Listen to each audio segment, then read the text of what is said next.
I believe all of them, all responsible people. It starts from the topmost to the bottommost.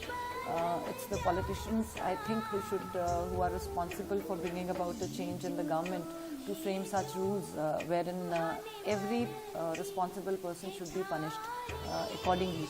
But the main responsibility lies on the politicians, because they are the governing bodies. They are the bodies who are supposed to frame rules.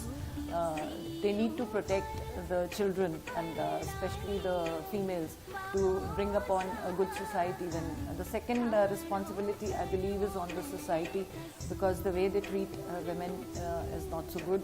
And then I think I talk of the parents, because it will be under very dire circumstances, I believe, that a parent would be ready to sell off his daughter or involve their daughter into child prostitution. It's only if they are forced to do so, or they're not given a direction, or they're not given any second option, that they opt for this. And so I believe it's a system, a nexus, wherein I hold the government responsible to the major extent. जो लापता बच्चे हैं उनमें से लड़के तो फिर भी कुछ मिल जाते हैं, जो सरकारी आंकड़े हैं। ना मिलने वालों में से लड़कियों का नंबर बहुत ज्यादा है। 3,84,000 से ज्यादा बच्चे पिछले कुछ सालों में गायब हो गए, और जो मिले हैं उनमें ज्यादातर लड़के हैं, लड़कियां कम मिली हैं। मतलब पुरुषों का, यानी जो पुरुष बच्चे हैं उनका तो होता है अंगों की तस्करी, या उनको कहीं बंधुआ मजदूर बना के रखा जाता है, और लड़कियों का होता है देह का धंधा।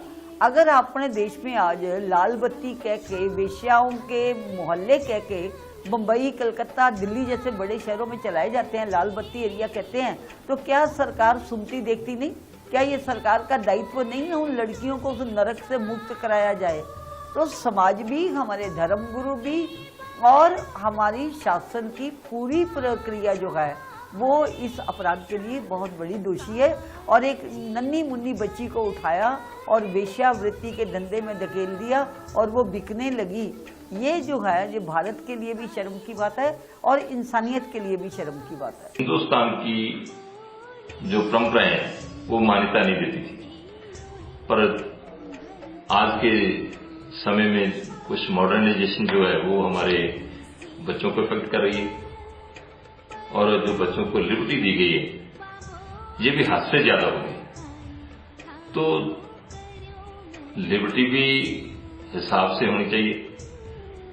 बच्चों को ऐसी शिक्षा भी जरूरी है कि उन्होंने अपनी जिंदगी कैसे बतानी, ये जो बुरा काम है इससे कैसे बचना है। तो लिबर्टी भी ज्यादा है, मैं महसूस करता हूं कि उसकी वजह से भी हो रहा है, और मॉडर्नाइजेशन जो है और वेस्टर्न कल्चर जो हम अडॉप्ट कर रहे हैं उसकी वजह से भी इसमें बढ़ोतरी हो रही है।